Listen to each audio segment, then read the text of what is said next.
Hi, I'm Steve from Dark Matter, and you're watching Pepper Scott's Web TV. Hi, I'm Ross Carter on Pepper Scott's Web TV. Dark Matter is a band out of Scarborough who have been making some waves around town this summer. They've been playing at places such as Lee's Palace and the Indigo Room. There seem to be regulars at the Cracker Barrel. And with me here this evening is Stephen Bonazli, the guitar player for the band. Steve, why don't you tell us a little bit about the history of the band? Well, we started off about 2 or 3 years ago when I joined the band, and it's a three-piece. I sing and play guitar. Peter Eichstedt plays drums, and Justin Carter plays bass.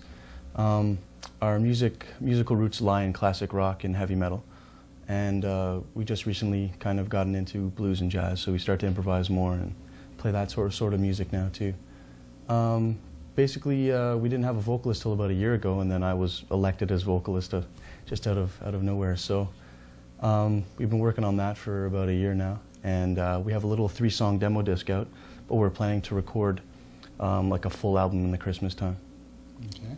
And did you find making the transition from guitarist to guitarist/vocalist, was it a really rough ride, or? Sort of at first. I guess for the first 2 weeks it was kind of awkward, but then after that I kind of picked it up because we started working on covers mostly, so the guitar parts were less complicated than our own riffs. And can you tell me a little bit about the songwriting process? I know I've heard some of your songs before. Mm-hmm. They're not exactly straightforward 4/4 time. Right, yeah, well, you know, whatever the riff calls for. I mean, if we hear a part that's not 4/4, we're still going to use it, right? Doesn't mean it's not good, and usually turns out to be better than an average 4/4 riff. So usually I'll be at home playing something, and if I like the sound of it, then I'll just keep on developing that, and from there try to write a part that's different or another same part, and then take it to band practice and show Justin and Peter, and then eventually they'll pick up on it and add to it, and we'll add lyrics afterwards. Okay, I know you guys have been pretty busy in the downtown area this past summer. Right. What happened there? Like from obscurity to almost a full-fledged working band for the summer? Well, I don't know. We just decided to start hooking up some gigs because we were a house band at the Cracker Barrel for 4 months, and so we just started calling around downtown, and then Ryerson gave us an opportunity to open up for the Gandharvas and the Barstool Prophets at the Opera House for Ryerson Frost Week. So we did that gig. We decided to just keep the momentum going. So now we're just going to take a break and wait till Christmas. Okay. And at what point can we expect to hear something new from the band? Like, let me rephrase that. Right. Upcoming gigs. Upcoming gigs, we have nothing yet, right? Like I said, we're going to wait till Christmas time. But I think we're just going to play a couple in the meantime to keep ourselves busy. We'll let you know. We'll let Pepper know. Okay. And as far as new material goes, right after Christmas time, probably around January, February, we'll have a full disc out. Okay. Sounds excellent. Do you have... What kind of songs are you putting on the disc? Is it going to be all original material? You're planning on doing some covers? What we're planning on doing is the first maybe 8 to 10 songs will be original material. Most songs are about maybe six minutes long. And then after that we might put on bonus tracks on maybe every 10th disc or maybe every disc of just jams from the garage and like old blues songs maybe and stuff like that. Just songs that we enjoy too, right? Right, okay.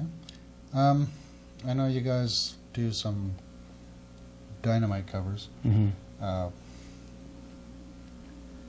What are your influences musically? Musically for me, Hendrix and Jimmy Page are really big guitar influences, Eric Clapton. And then as far as newer guys go, maybe Dimebag Darrell from Pantera and Adam Jones for Tool. And Peter Eichstedt, the drummer, he's into a lot of classic rock now and a lot of jazz. And his new influences are probably as well the guy from Pantera and Buddy Rich, jazz drummer. And for Justin, mainly John Paul Jones from Led Zeppelin and Danny Carey from Tool. Okay.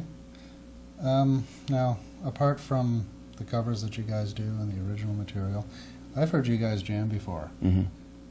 You have a freeform thing that goes on there. You have a chemistry between the three of you that right.